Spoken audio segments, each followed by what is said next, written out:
Hello friend, मैं हूं अभिषेक मौर्य और आप देख रहे हैं कॉग्निटिव लर्निंग क्लासेज। और इस कॉग्निटिव लर्निंग क्लासेज में हम एक बायोलॉजी लेक्चर सीरीज को अभी कर रहे हैं। यहाँ इस बायोलॉजी लेक्चर सीरीज में हम जेनेटिक्स को देख रहे हैं। तो जेनेटिक्स में अभी कुछ चीज़ें आपको करवाई हैं, उसकी कंटिन्यूएशन में हम देखते हैं।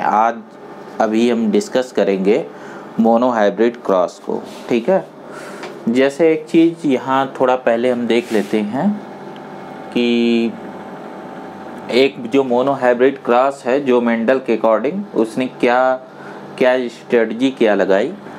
जैसे इसने जो है एक टॉल प्लांट को लिया और एक डॉर्फ प्लांट को लिया।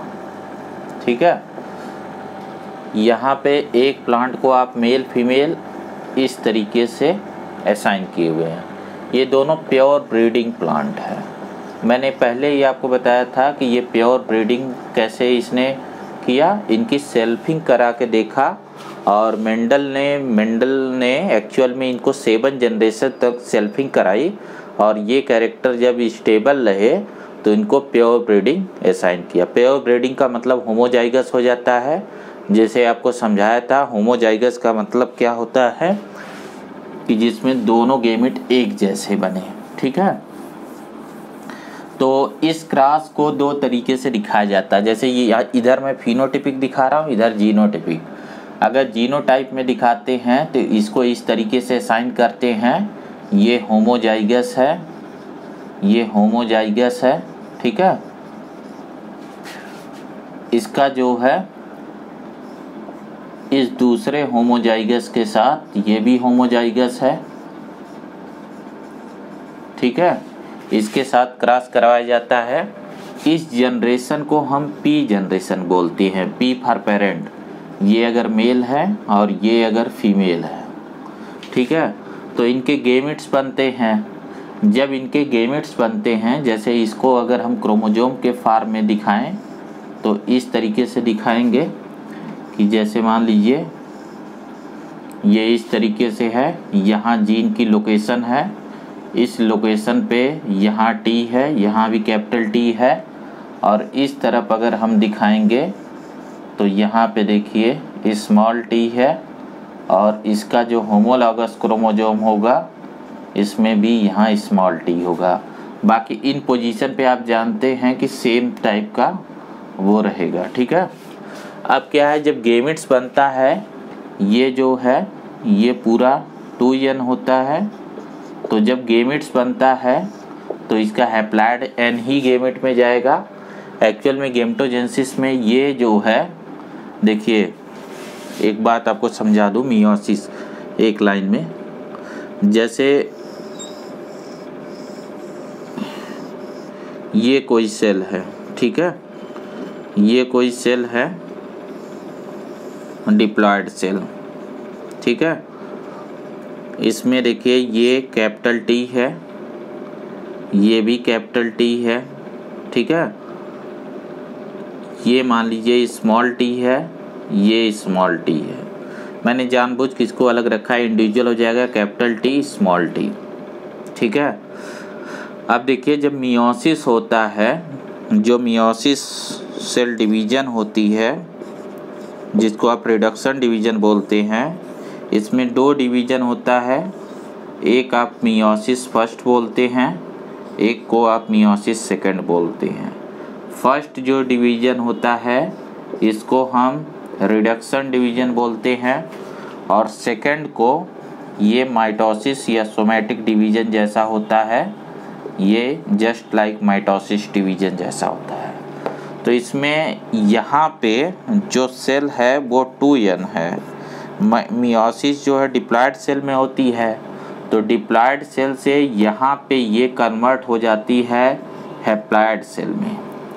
और यहाँ जो हैप्लॉयड सेल एक है, इससे 2 जो है हैप्लॉयड सेल और बनती हैं एक सेल से। ठीक है, तो यहाँ पे n नंबर वाली 2 सेल बनी है। तो यहाँ पे जो है एक सेल से 2 बनती है, तो यहाँ 2 सेल से टोटल जो है ये दूसरी वाला जो n होगा इससे भी 2 n बनेंगे। और इस तरीके से फाइनली आप बोलते हैं कि 4 हैप्लॉइड सेल बने। ठीक है, जैसा आप जानते हैं मियोसिस के बारे में। अब क्रोमोजोम के पैटर्न पे देखते हैं तो कैसा है। तो ये डिप्लॉइड सेल का क्रोमोजोम है। जब मियोसिस होती है तो इस तरीके से डिवाइड हो जाता है, ये N। तो यहाँ पे क्या होगा कि एक N वाली सेल कुछ इस तरीके से आएगी। जैसे मान लीजिए ये कैपिटल T वाली आई, इसके दोनों पे कैपिटल T है। ठीक है, तो इसमें जो है माइटोसिस में मैं इसको यहाँ ले रहा हूँ कि जैसे देखिए एक जो निकल के आया कैपिटल T वाला यहाँ पे क्रोमोजोम। ठीक है, ये एक सेल आई, ऐसी 2 सेल बनेंगी ना, एक सेल ये बनेगी, ठीक है, और दूसरी सेल N नंबर की और बनेगी जिसमें जो क्रोमोजोम होगा इसमें स्मॉल t वाले हैं, इस तरीके से। अब फर्दर इन दोनों सेल का माइटोसिस जैसा डिवीजन होता है। तो यहाँ पे देखो, जब माइटोसिस का डिवीजन होता है तो ये सेंट्रोमियर स्प्लिट होता है। जो इनका सेंट्रोमियर है ये टूट जाता है। दोनों क्रोमोजोम के क्रोमेटिड को जोड़ने के लिए ये सेंट्रोमियर होता है। तो ये सेंट्रोमियर यहाँ से स्प्लिट हो जाता है। जब ये सेंट्रोमियर स्प्लिट होगा तो इसमें क्या पहुँचेगा, इसमें इस तरीके से एक ही क्रोमेटिड पहुँचेगा कैपिटल T। देखो ये लाइन यहाँ से आ रही, और दूसरा यहाँ पे क्या पहुँचेगा कैपिटल T। ठीक है, यहाँ पे क्या पहुँचेगा स्मॉल t, और यहाँ पे क्या पहुँचेगा स्मॉल t। तो इसका मतलब है 2 गेमेट ये स्मॉल t वाले बने और 2 गेमेट जो है कैपिटल T वाले। इसी को आप जनरली जो है इस तरीके से इंडिविजुअल होता है तो हम कह देते हैं एक कैपिटल T वाला और एक स्मॉल t वाला गेमेट बना। लेकिन रियलिटी में कुछ ऐसा होगा। इस चीज़ की हमें ज़रूरत पड़ सकती है जब हम डाई हाइब्रिड पे जाएंगे तब। तो मैं उसको उस डाई हाइब्रिड क्रॉस को समझाने का बैकग्राउंड अभी से बना रहा हूँ ताकि जब आप उसे पढ़ें तो वो बात आपको समझ में आए। ठीक है, तो इसे नोट डाउन कर लीजिएगा, मैं इसे हटा रहा हूँ अभी। तो देखिए जैसा आपको बता रहा था मैं कि यहाँ पे ये होमोजाइगस कंडीशन, ये होमोजाइगस कंडीशन है, इस तरीके से होते हैं। ठीक है, अब इनके गेमिट बनते हैं तो यहाँ पे एक गेमिट T वाला बनता है और यहाँ पे स्मॉल t वाला गेमिट बनता है। ये मेल है, ये मान लो फीमेल है। तो यहाँ पे F1 जनरेशन होती है। F1 जनरेशन में क्या होता है कि ये दोनों गेमिट फ्यूज करते हैं और जो इंडिविजुअल है उसका जीनोटाइप बनता है कैपिटल T स्मॉल t। ठीक है, इसके बाद जो है यहाँ F2 आता है। ये जो है इसमें एक ही कैरेक्टर, यहाँ पे ये सारे हाइब्रिड होते हैं 100%। अभी मैं इसे बना लूँ फिर आपको सारी बातें समझाता हूँ क्या हम डिस्कस क्या करना चाहते हैं। फर्दर जब इसकी ये सेल्फिंग की जनरेशन है। सेल्फिंग का मतलब ये होता है जेनेटिक्स में कि इसी टाइप के इंडिविजुअल का इससे फिर क्रॉस करवा दिया जाए, यानी कैपिटल T स्मॉल t में। तो इस क्रॉस को कराने के लिए एक पुनेट स्क्वायर मेथड बताई गई है। पुनेट एक साइंटिस्ट का नेम है, उसने बताया था। जैसे ये एक स्क्वायर है जिसमें 4 ब्लॉक हैं। यहाँ हम गेमिट को इसकी 2 साइडों पे रखते हैं। जैसे अगर ये मेल है ये फीमेल है तो ये गेमिट 2 टाइप का बनाएगा। अभी आपको दिखाया था, एक कैपिटल T टाइप का, एक स्मॉल t टाइप का। ये भी 2 टाइप का बनाएगा, कैपिटल T और स्मॉल t। इसमें से एक को आप फीमेल मान लीजिए और इधर इसको मेल मान लीजिए। अब इनका फ्यूजन कराइए तो फ्यूजन से पहली चीज़ बनेगी कैपिटल T, दूसरी चीज़ बनेगी कैपिटल T स्मॉल t, और यहाँ तीसरी चीज़ इसके फ्यूजन से बनेगा कैपिटल T स्मॉल t और स्मॉल t। ठीक है, तो ये थोड़ा बताने में इजी होता है। तो यहाँ ये रिजल्ट आया है। ठीक है, अब इसको हम यहीं पे होल्ड करते हैं। ये जीनोटिपिक मोनोहाइब्रिड क्रॉस है। इधर हम फिनोटाइप को दिखाते हैं जैसा मेंडल ने देखा। मेंडल ने एक प्योर टॉल जो है प्योर प्लांट लिया, एक जो है टॉल और एक डॉर्फ लिया। इनकी जब क्रॉस कराया, क्रॉस कराने का मतलब है ना कि आर्टिफिशियल क्रॉस होता क्या, जैसे देखो आप एक चीज़ आपको बता दूँ, ये कोई प्लांट है, जैसे इसने मटर प्लांट लिया था, ठीक है, ये देखिए ये मेल गेमिट का सोर्स है, मतलब यहाँ से पॉलन ग्रेन मिलेगा, पॉलन ग्रेन से क्या निकलता है, मेल गेमिट स्पर्म, और इसके अंदर जो है एम्ब्रियो सैक है, यहाँ पे एग सेल है, इसका मतलब है ये फीमेल गेमिट है, ठीक है। तो जब आप यहाँ दिखा रहे हो ना, ये देखो आप, जैसे ये टॉल प्लांट दिखा रहे हो मेल, तो इसका मतलब ये होता है कि इसने जो है, जैसे हमारे पास 2 फ्लावर हैं, ठीक है, मटर के 2 फ्लावर हैं, इस तरीके से मटर के 2 फ्लावर हैं, तो दोनों फ्लावर जो है बाइसेक्सुअल हैं, ठीक है, दोनों में मेल फीमेल आर्गन है। तो ये क्या कह रहा है कि यहाँ पे इस प्लांट से अगर ये कैपिटल टी है, तो इसके इस पार्ट को, ये फ्लावर खोल के इस पार्ट को इसने हटा दिया। हटा देने का मतलब है इस सीजर से इसे काट दिया, इसका स्टिग्मा काट दिया और यहाँ से पॉलन ग्रेन को निकाल लिया। पॉलन ग्रेन को निकाल के इस पॉलन ग्रेन को यहाँ पे स्प्रिंकल कर दिया। जबकि ये फीमेल प्लांट है तो इसका फीमेल पार्ट को रहने दिया और इसके मेल प्लांट को पूरी तरीके से हटा दिया। तो आपने क्या लिया कि कैपिटल टी मेल लिया और स्मॉल टी क्या लिया, फीमेल लिया। इसी चीज़ को क्रॉस में दिखाया जाता है, ठीक है। मेरे ख्याल से ये बात समझ में आई होगी। अब चलिए थोड़ा इसे आगे देखते हैं।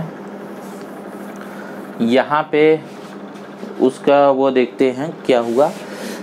जैसे मेल और फीमेल यहाँ पे ले लिया, तो F1 जनरेशन, पहली जनरेशन में जब क्रॉस करवाया तो इसको जो प्लांट मिले ना, वो सारे टॉल प्लांट मिले, ठीक है।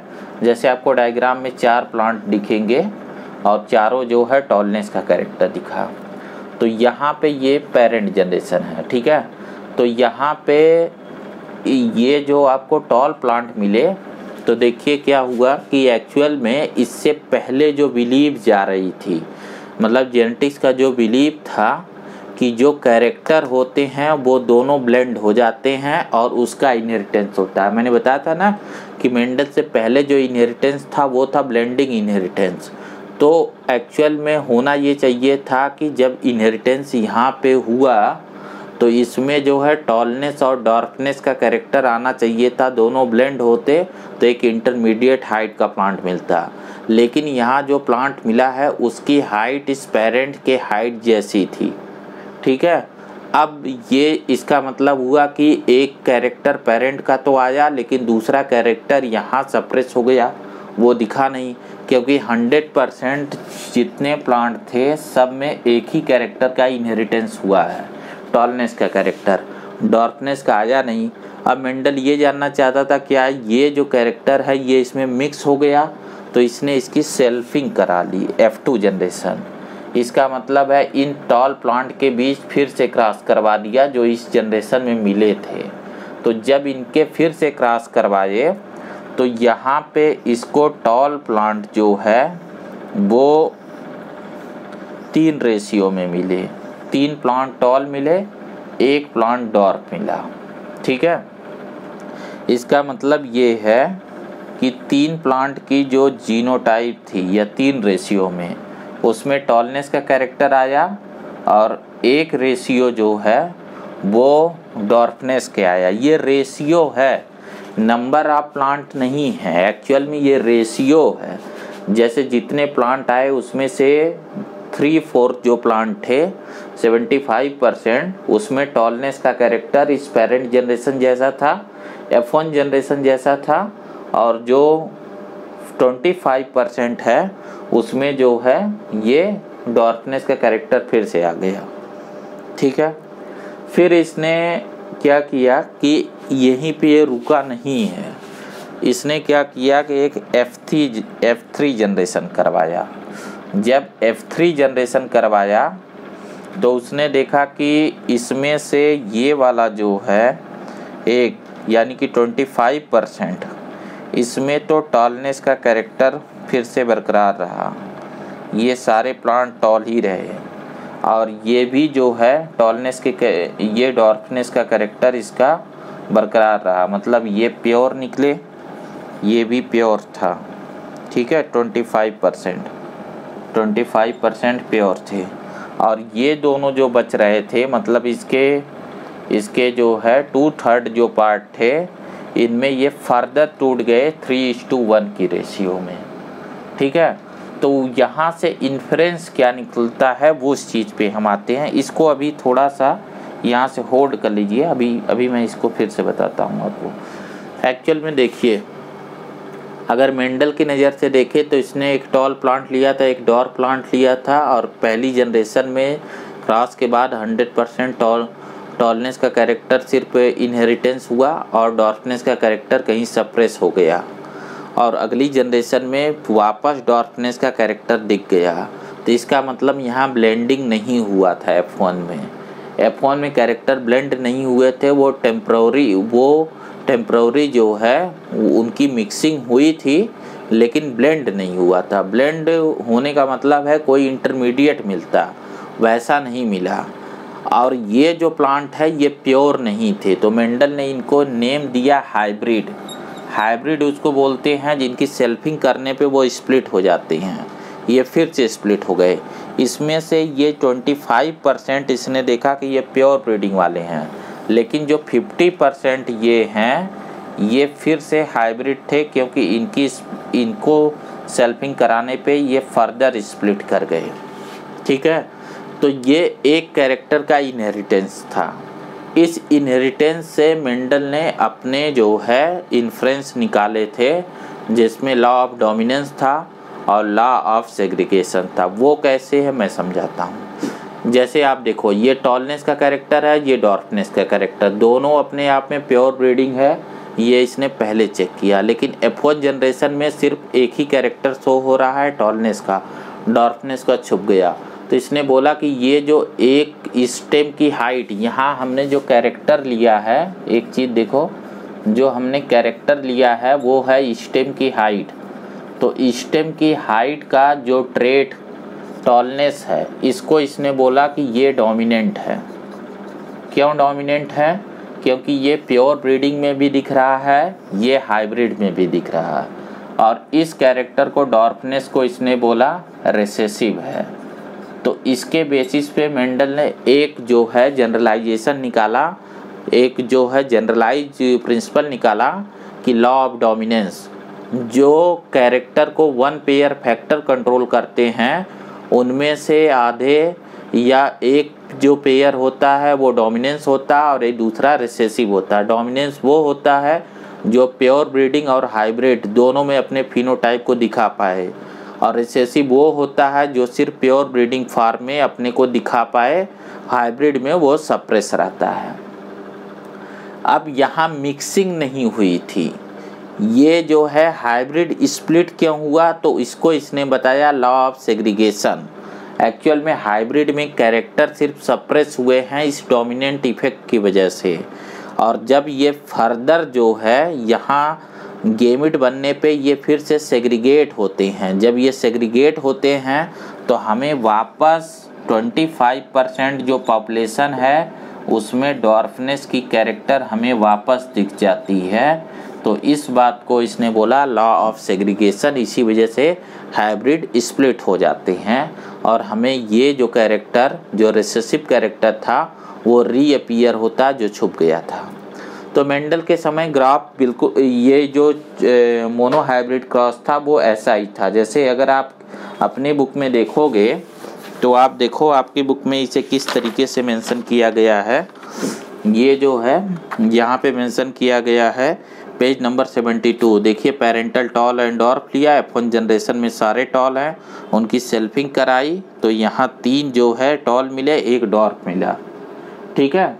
और फर्दर जब इनकी F3 जनरेशन में जब इनको चेक किया गया तो इसमें जो है सिर्फ 25%, इसमें से सिर्फ 25%, मतलब ये 3 में से सिर्फ 1, ठीक है, इनमें से सिर्फ 1/3 में फिर से प्योर ब्रीडिंग थे, यानी ये इनके जो जनरेशन थी उसमें टॉलनेस का कैरेक्टर आया, बाकी में ये फिर से 3:1 में टूट गए। ये बात फिनोटिपिक है, ये थोड़ा सा टफ है। इसके बाद जो मॉडर्न जेनेटिक्स आई उसने इन चीज़ों को इस तरीके से जीनोटाइप में लाया, यहाँ ये चीज़ इजी हो जाता है। जैसे टॉलनेस के कैरेक्टर को अब हम कैसे दिखाते हैं, ये एलील्स हैं, टी को हम एलील्स मानते हैं, ये डोमिनेंट एलील है, डोमिनेंट को हम कैपिटल में लिखते हैं, तो इसका एक पेयर होगा। पेयर क्यों होगा, क्योंकि क्रोमोजोम का पेयर है, क्रोमोजोम पे एलील उसके क्रोमेटिड पे जीन लोकस में इस तरीके से होते हैं। यहाँ मैंने ये चीज़ आपको दिखाई है। और ये रिसेसिव का है, दोनों पे जब एक जैसा ही है, यहाँ पे देखिए दोनों जो है होमोलॉगस क्रोमोजोम पे जब एक जैसा एलील होता है तो कंडीशन को बोलते हैं होमोजाइगस, या इसी को फिनोटाइप में बोलते थे प्योर ब्रीडिंग। इनका जो गेमिट बनेगा तो ये जो है एक टाइप का गेमिट बनेंगे, होमोजाइगस का मतलब ये होता है एक टाइप का गेमिट, ये कैपिटल टी यहाँ स्मॉल टी, और F1 जनरेशन में ये हाइब्रिड है। ये हाइब्रिड क्यों हुए, क्योंकि ये कैरेक्टर कैपिटल टी डोमिनेंट है और स्मॉल टी रिसेसिव है, वो सप्रेस हो गया, तो हमें सारे प्लांट 100% टॉलनेस वाला कैरेक्टर ही दिखा, हमें डॉर्फनेस नहीं दिखता है। इसकी जब हम फिर से सेल्फिंग कराए तो सेल्फिंग कराने पे हमें देखिए इस तरीके से capital T capital T capital T small T capital T small T मिला। तो यहाँ पे देखो, अगर फिनोटाइप में देखोगे आप ना, तो इन तीनों में जो कैरेक्टर होगा वो टॉलनेस का ही होगा। ये दिखेंगे तो सब टॉल ही, लेकिन अगर जीनोटाइप मतलब अगर फिनोटिपिक रेशियो निकालेंगे तो 3:1, और अगर जीनोटिपिक रेशियो निकालेंगे अलग अलग तो हमें ये पता है कि ये प्योर ब्रीडिंग है और ये दोनों हाइब्रिड हैं और ये प्योर ब्रीडिंग है रिसेसिव। तो इस रेशियो को हम बोलते हैं 1:2:1। इसमें ये 1 क्या है, इसे हम बोलते हैं, इस 1 को क्या बोलते हैं, इसे हम बोलेंगे होमोजाइगस डोमिनेंट, इनको बोलेंगे हेट्रोजाइगस हाइब्रिड, और इसे बोलेंगे होमोजाइगस रिसेसिव। ठीक है, तो इसको हम बोलते हैं जीनोटिपिक रेशियो, इसको बोलते हैं फिनोटिपिक रेशियो। अब जो मेंडल का जो रूल है law of dominance, law of dominance कहाँ दिखता है मोनो हाइब्रिड क्रॉस में, तो आप बोलोगे जो हाइब्रिड बन रहा है इसकी वजह है लॉ ऑफ डोमिनेंस। कैसे, क्योंकि यहाँ पे डोमिनेंट कैरेक्टर सिर्फ एक्सप्रेस हो रहा